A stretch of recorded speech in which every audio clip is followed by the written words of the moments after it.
बिस्मिल्लाहिर्रहमानिर्रहीम। आज की जो हमारी वीडियो का टॉपिक है वो एलिज़ाबेथन प्रोज को हम डिस्कस करेंगे।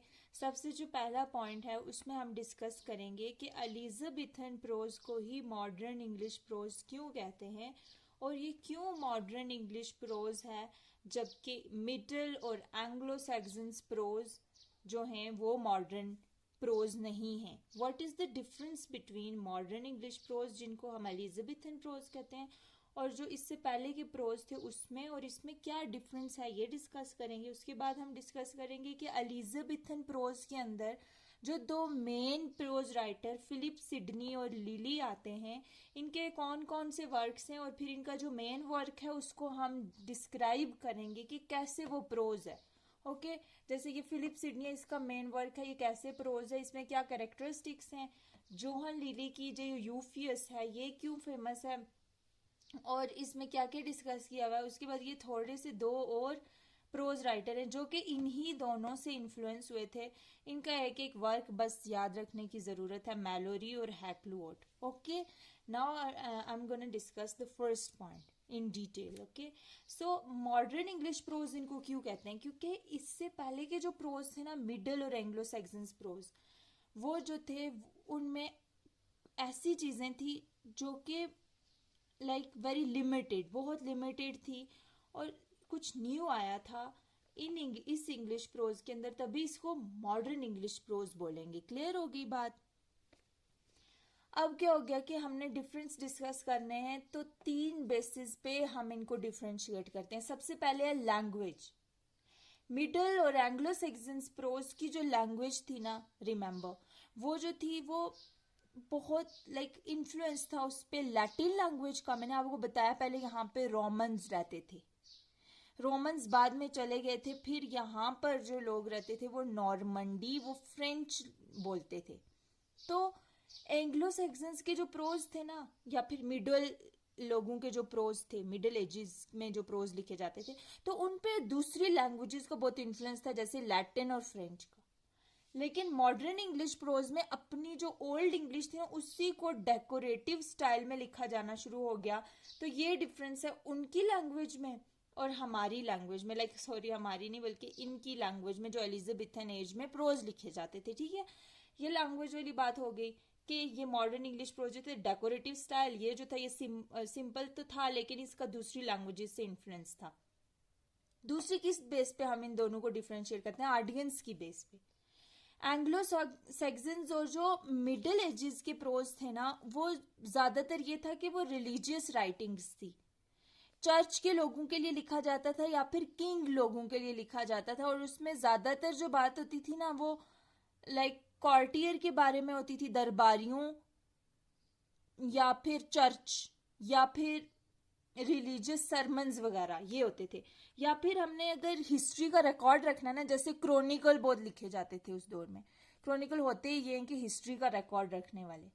लेकिन इसको हम मॉडर्न इंग्लिश प्रोज इसलिए कहते हैं क्योंकि इसमें क्या होता था, इसमें जो प्रोज लिखा जाता था वो स्टूडेंट्स को इंफॉर्मेशन देने के लिए, जैसे एस्से वगैरह, जैसे फ्रांसिस बेकन के जो एस्सेज हैं ना वो बहुत फेमस हैं।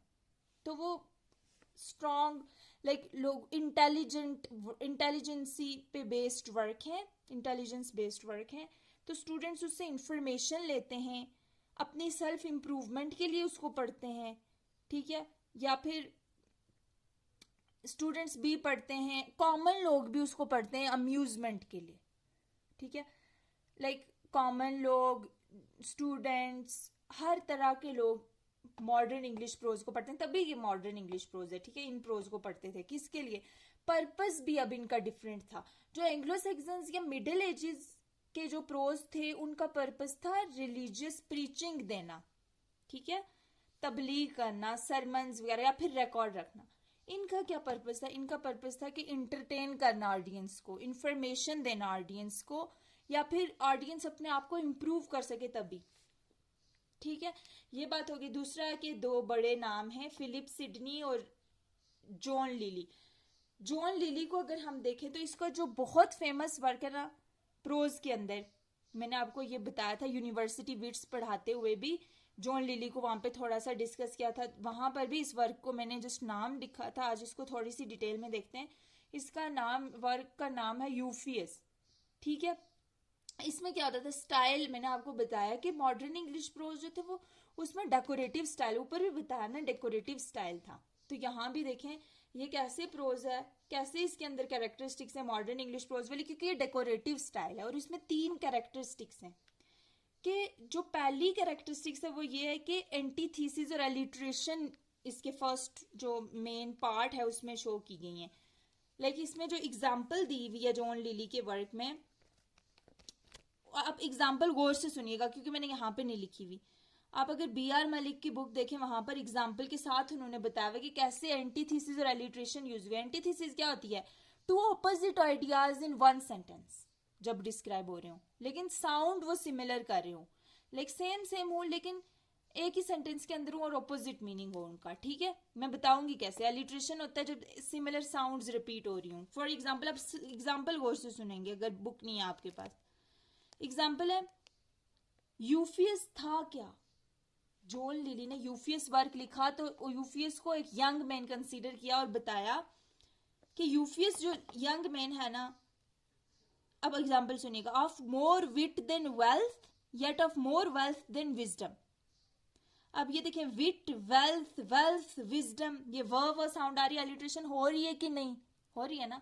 एंटीथीसिस कैसे हो रही है, पहले एक ही सेंटेंस में ये दोनों चीजें डिस्कस हुई हैं।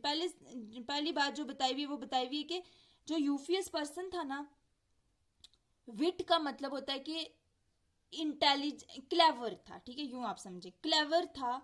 जितनी कि उसके पास दौलत थी ना उससे कहीं ज्यादा वो अक्लमंद था, चालाक था।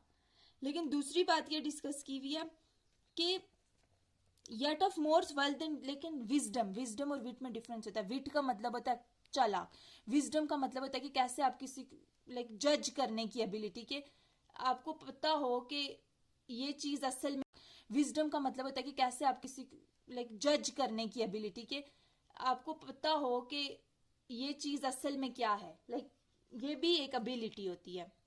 अब यहाँ पे जो एग्जाम्पल है उसमें बताया हुआ है कि विट तो उसकी अच्छी थी वेल्थ से, लेकिन विजडम कम थी। होप की समझ आ गई होगी।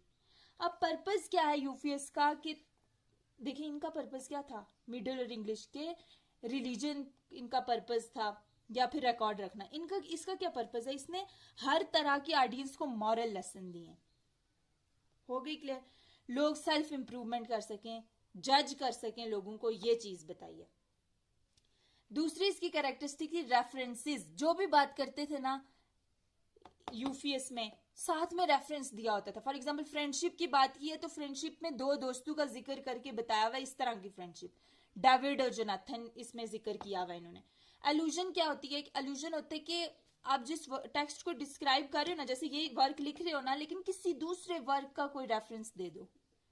फॉर एग्जाम्पल अगर हम कोई ऐसे लिख रहे हैं तो लाइक अगर हम कोई और टॉपिक डिस्कस करें, कोई और बुक लिख रहे हैं, जैसे कोई बुक है जैसे जन्नत के पत्ते हो, उसमें जो कुरानी आयत डिस्क्राइब हुई हुई है, हम नॉवल लिख रहे हैं लेकिन हम टेक्स्ट जो है कुरान की आयत को कर रहे हैं, तो ये अलूजन होती है।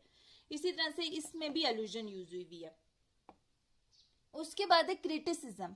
इस पे क्रिटिसिज्म भी हुआ है, क्यों, क्योंकि इसकी जो लैंग्वेज, इसका जो स्टाइल था ना वो एक्स्ट्रावेजेंट था। टोन जो थी पुरिटनिक थी, यानी थोड़ी ओपन लिबरल थी। सिडनी के वर्क को डिस्कस करेंगे।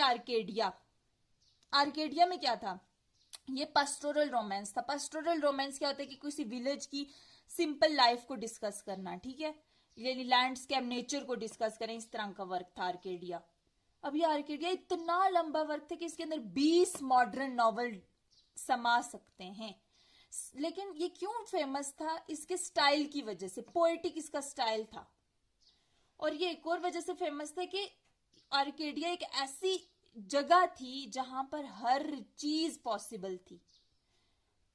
और एक और वजह से फेमस था कि इसके अंदर एक वर्ड जो था ना वो अगेन एंड अगेन यानी रिपीट होता था, लेकिन डिफरेंट सेंसेस में। ये इसकी खुसूसियत थी जो कि इसको और भी ज्यादा फेमस करता है, यूफियस से भी ज्यादा। क्लियर। उसके बाद 2 मेन और राइटर्स हैं, एक मैलोरी है जिसने मॉर्टी डी अर्थर लिखा हुआ है, ठीक है, ये मिडिल एजेस पे कंसिस्ट करता है ये प्रोज वर्क। ये दोनों इन दोनों से इन्फ्लुएंस थे। दूसरा वर्क है हैक्लोट, ये एक वोएजेस ने वर्क लिखा है जो कि सी एडवेंचर है। Thank you so much.